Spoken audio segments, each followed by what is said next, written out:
ನಮಸ್ತೆ ಸ್ನೇಹಿತರೆ, ಹೇಗಿದ್ದೀರಾ? Welcome back to Kaveri Srinath ಚಾನಲ್ಗೆ. ಹಾಗೆ ನೋಡಿ, ಇವತ್ತು ನಾನು ಈರುಳ್ಳಿ ಆಲೂಗಡ್ಡೆ ಹುಳಿ ಮಾಡ್ತಾ ಇದ್ದೀನಿ. ಹೇಗೆ ಮಾಡೋದು ಅಂತ ನೋಡ್ಕೊಂಡು ಬರೋಣ ಬನ್ನಿ. ಮೊದಲೇದಾಗಿ ಒಂದು ಕುಕ್ಕರ್ ಇಟ್ಕೊಂಡು ಅದರಲ್ಲಿ ತೊಗರಿಬೇಳೆ ಮತ್ತು ಮಸೂರಿ ದಾಲ್ ಎರಡನ್ನೂ ಮಿಕ್ಸ್ ಮಾಡಿದ್ದೀನಿ. ನೋಡಿ, ಈ ಥರ ಕ್ಲೀನಾಗಿ ಮಾಡಿಕೊಂಡು ಈ ಬೇಳೆನ ಚೆನ್ನಾಗಿ ತೊಳೆದ್ಬಿಡಬೇಕು. ಚೆನ್ನಾಗಿ ತೊಳೆದ್ಬಿಟ್ಟು ನಾನು ನೀರು ಹಾಕ್ಕೊಂಡು ಇಟ್ಕೊಂಡಿದ್ದೀನಿ. ಈಗ ಇದಕ್ಕೆ ನೋಡಿ, ಈಗ ಇದಕ್ಕೆ ಸ್ವಲ್ಪ ಅರಿಶಿನ ಹಾಕೋಣ. ನಾನು 2 ದೊಡ್ಡ ಗಾತ್ರದ ಈರುಳ್ಳಿ ತೊಗೊಂಡು ಈ ಥರ ದೊಡ್ಡ ದೊಡ್ಡ ಹೋಳಿಗೆ ಹೆಚ್ಕೊಂಡಿದ್ದೀನಿ. ಇಲ್ಲ, ನೀವು ಚಿಕ್ಕ ಈರುಳ್ಳಿ ಸಿಗುತ್ತೆ ಅಂತಂದ್ರೂ ಅದನ್ನು ಹಾಕೋಬೋದು. ಈ ಸಾಂಬಾರು ಈರುಳ್ಳಿ ಅಂತಲೇ ಸಿಗುತ್ತೆ ನೋಡಿ. ಈ ಥರ ಆಲೂಗಡ್ಡೆನ ಚೆನ್ನಾಗಿ ತೊಳೆದ್ಬಿಟ್ಟು ಈ ಥರ ದೊಡ್ಡ ದೊಡ್ಡ ಗಾತ್ರಕ್ಕೆ ಕಟ್ ಮಾಡಿಟ್ಟಿದ್ದೀನಿ. ಇದನ್ನು ಇದಕ್ಕೆ ಸೇರಿಸ್ಕೊಳ್ಳೋಣ. ಈಗ ಸಿಪ್ಪೆ ಇರಲಿ, ಸಿಪ್ಪೆ ಇದ್ರೇ ಚೆನ್ನಾಗೆ ಅಂಥೇಳಿ ನಮ್ಮ ಅಜ್ಜಿ ಹೇಳೋರು. ತುಂಬ ರುಚಿಯಾಗುತ್ತೆ ಸಾಂಬಾರು ಹುಳಿ ಅಂಥೇಳಿ. ಈಗ ಇದನ್ನು ಎಲ್ಲ ಪೊಟ್ಯಾಟೋನೆಲ್ಲ ಇದಕ್ಕೆ ಸೇರಿಸ್ಕೊಳ್ಳೋಣ. ಹಾಗೆ ಒಂದು ದೊಡ್ಡ ಟೊಮೆಟೊನ ನಾನು ಹೆಚ್ಚಿಟ್ಕೊಂಡಿದ್ದೆ ಈ ಥರ ಹೋಳಾಗಿ. ಇದನ್ನು ಹಾಕ್ಕೊಳ್ಳೋಣ ಇದಕ್ಕೆ.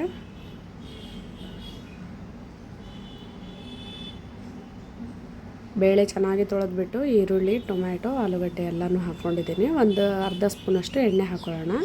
ಅರಶಿನೂ ಹಾಕಿದ್ದೀನಿ ನಾನು ಇದರಲ್ಲಿ ಒಂದು ಸ್ವಲ್ಪ. ಈಗ ಇದನ್ನು ಮುಚ್ಚಿಟ್ಟು 3 ವಿಸಿಲ್ ಹೊಡಿಸ್ಕೋಬೇಕಾಗತ್ತೆ. 3 ವಿಸಿಲ್ ಕೂಗಿಸ್ಕೊಳ್ಬೇಕು.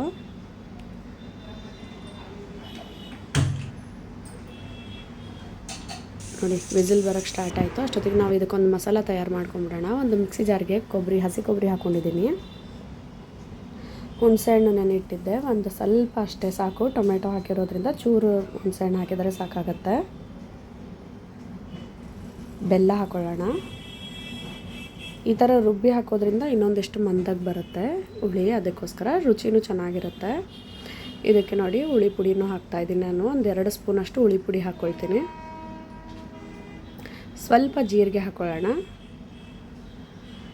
ಹಾಗೆ ಕೊತ್ತಂಬರಿ, ಕರಿಬೇವು ಹಾಕ್ಕೊಳ್ತೀನಿ.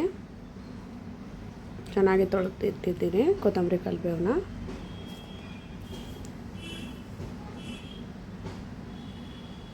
ಒಂಚೂರು ಉಪ್ಪು ಹಾಕ್ಕೊಳ್ಳೋಣ ರುಚಿಗೆ.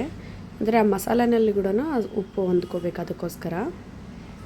ನೋಡಿ, ಇವಾಗ ಒಂದು ಸ್ವಲ್ಪ ಹಾಕ್ತೀನಿ, ಆಮೇಲೆ ಹುಳಿ ಕುದಿಯುವಾಗ ಒಂದು ಸ್ವಲ್ಪ ಹಾಕ್ಕೊಳ್ಳೋಣ ಅಂತೆ. ಒಂದು ಸ್ವಲ್ಪ ಒಂದು ರೌಂಡ್ ಮಿಕ್ಸಿ ಮಾಡ್ಕೊಂಡಿದ್ದೀನಿ. ಈಗ ಇದಕ್ಕೆ ಮತ್ತೆ ಪುಟಾಣಿಯನ್ನು ಸೇರಿಸೋಣ. ಫಸ್ಟು ಒಂದು ರೌಂಡ್ ಮಿಕ್ಸಿ ಮಾಡ್ಕೊಂಡು ಅದಕ್ಕೆ ಒಂಚೂರು ಒಂದು ಹಿಡಿಯಷ್ಟು ಪುಟಾಣಿ ಹಾಕಿದ್ದೀನಿ. ಮತ್ತು ಮಿಕ್ಸಿ ಮಾಡ್ಕೊಳ್ಳೋಣ. ಒಂಚೂರು ನೀರು ಮಿಕ್ಸ್ ಮಾಡಿಬಿಟ್ಟು ನೋಡಿ, ಈ ಥರ ಫೈನ್ ಪೇಸ್ಟ್ ಆಗಬೇಕು, ಚೆನ್ನಾಗಿ ಪೇಸ್ಟ್ ಆಗಬೇಕದು. ಈಗ ವಿಸಿಲ್ ಎಲ್ಲ ಎಳೆದು ಪ್ರೆಷರ್ ಇಳಿದಿದೆ ಇದು. ನೋಡಿ, ಈಗ ಇದು ಬೇಳೆ ಎಲ್ಲ ಚೆನ್ನಾಗಿ ಬೆಂದಿದೆ. ನೋಡೋಣ ಹೋಳೆಲ್ಲ ಬೆಂದಿದ್ದೇನೆ ಅಂತ. ನೋಡಿ, ಹೋಳು ಎಲ್ಲ ಚೆನ್ನಾಗಿ ಬೆಂದಿದೆ. ತುಂಬ ಒತ್ತಿ ಕಲಿಸ್ಬಾರ್ದು, ಈರುಳ್ಳಿ ಎಲ್ಲ ಪೂರ ಸ್ಮ್ಯಾಶ್ ಆಗೋ ಚಾನ್ಸಸ್ ಇರುತ್ತೆ ಅದಕ್ಕೆ. ಈಗ ಇದಕ್ಕೆ ಪೇಸ್ಟ್ ಮಾಡಿ ಇಟ್ಕೊಂಡಿದ್ವಲ್ಲ, ಮಸಾಲ ರುಬ್ಕೊಂಡಿರೋದನ್ನು ಇದಕ್ಕೆ ಮಿಕ್ಸ್ ಮಾಡ್ಕೊಳ್ಳೋಣ.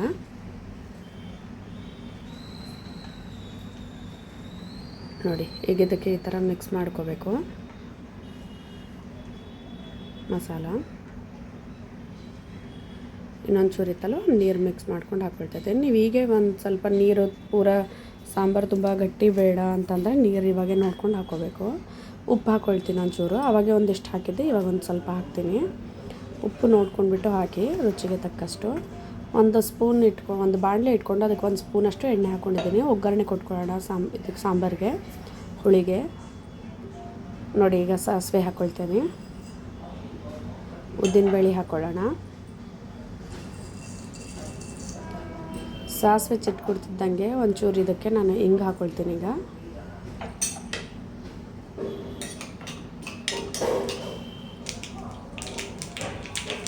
ಸ್ವಲ್ಪ ಹುಳಿನಲ್ಲಿ ಕೂಡ ಹಿಂಗೆ ಹಾಕೋಣ, ಚೆನ್ನಾಗಿ ಅನಿಸುತ್ತೆ. ಆಮೇಲೆ ಹಿಂಗೆ ಹಾಕೋದ್ರಿಂದ ಗ್ಯಾಸ್ಟ್ರಿಕ್ ಆಗೋಲ್ಲ. ಈ ಆಲೂಗಡ್ಡೆ ತಿಂದರೆ ಸ್ವಲ್ಪ ಗ್ಯಾಸ್ಟ್ರಿಕ್ ಆಗುತ್ತೆ ಅನ್ನೋದಿದ್ರೆ ಹಿಂಗೆ ಹಾಕೋದ್ರಿಂದ ಗ್ಯಾಸ್ಟ್ರಿಕ್ ಆಗೋಲ್ಲ. ನೋಡಿ, ಕರಿಬೇವು ಹಾಕ್ಕೊಂಡ್ಬಿಟ್ಟು ನಾನು ಅದನ್ನು ಗ್ಯಾಸ್ ಆಫ್ ಮಾಡಿ ಇದಕ್ಕೆ ಹುಳಿಗೆ ಹಾಕ್ತಿದ್ದೀನಿ. ಈಗ ಒಗ್ಗರಣೆ ಮೇಲೊಂಚೂರು ಕರಿಬೇವು ಹಾಕೋದ್ರಿಂದ ಫ್ಲೇವರ್ ಇನ್ನೊಂದಿಷ್ಟು ಚೆನ್ನಾಗಾಗುತ್ತೆ. ಅದಕ್ಕೋಸ್ಕರ ಮೇಲೊಂದಿಷ್ಟು ಹುಳಿಗೆ ಹಾಕ್ತಾಯಿದ್ದೀನಿ ನಾನು ಕರಿಬೇವು ಕುದಿಯೋ ಟೈಮಿಗೆ. ಈಗ ಇದು ಬಾಣಲೆನಲ್ಲಿ ಎಣ್ಣೆ ಇತ್ತಲ್ವ, ಸೊ ಅದನ್ನ ಒಂಚೂರು ಅದಕ್ಕೆ ಮಿಕ್ಸ್ ಮಾಡಿ ಹಾಕೋಣ ಅಂಥೇಳಿ ಹಾಕ್ತಾಯಿದ್ದೀನಿ.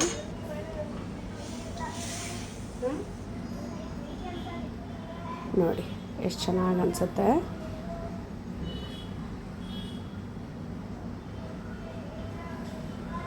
ಇಷ್ಟು ಗಟ್ಟಿ, ಇದು ಈ ಆಲೂಗಡ್ಡೆ ಈರುಳ್ಳಿ ಆಗಿರೋದ್ರಿಂದ ಗಟ್ಟಿಯಾಗಿ ಆಗುತ್ತೆ. ನೋಡಿದ್ರಲ್ವಾ ಸ್ನೇಹಿತರೆ, ಈರುಳ್ಳಿ ಆಲೂಗಡ್ಡೆ ಹುಳಿ ಹೇಗೆ ಮಾಡೋದು ಅಂತೇಳಿ. ಸೊ ನೀವು ಸಹ ಟ್ರೈ ಮಾಡಿ ಹೇಗೆ ಬಂತು ಅಂತ ನನಗೆ ತಿಳಿಸಿ, ಕಮೆಂಟಲ್ಲಿ ಹಾಕಿ. ಹಾಗೆ ನನ್ನ ಚಾನಲ್ ಯಾರೆಲ್ಲ ಫಸ್ಟ್ ಟೈಮ್ ನೋಡ್ತಾ ಇದ್ದೀರಾ ಸಬ್ಸ್ಕ್ರೈಬ್ ಮಾಡಿಕೊಡಿ. ಹಾಗೆ ಬೆಲ್ ಐಕನ್ನ ಆಲ್ ಅಂತ ಕೊಡಿ. ಯಾವುದೇ ಒಂದು ವಿಡಿಯೋ ಹಾಕಿದ ತಕ್ಷಣ ಫಸ್ಟ್ ನೋಟಿಫಿಕೇಷನ್ ಬಂದು ತಲುಪುತ್ತೆ. ಹಾಗೆ ಲೈಕ್ ಮಾಡೋದು ಮಾತ್ರ ಮರಿಬೇಡಿ. ಇಷ್ಟ ಆಯಿತು ಅಂದರೆ ಫ್ಯಾಮಿಲಿ ಫ್ರೆಂಡ್ಸ್ ಜೊತೆಗೂ ಶೇರ್ ಮಾಡಿ ನನ್ನ ಚಾನಲನ್ನು. ಧನ್ಯವಾದಗಳು.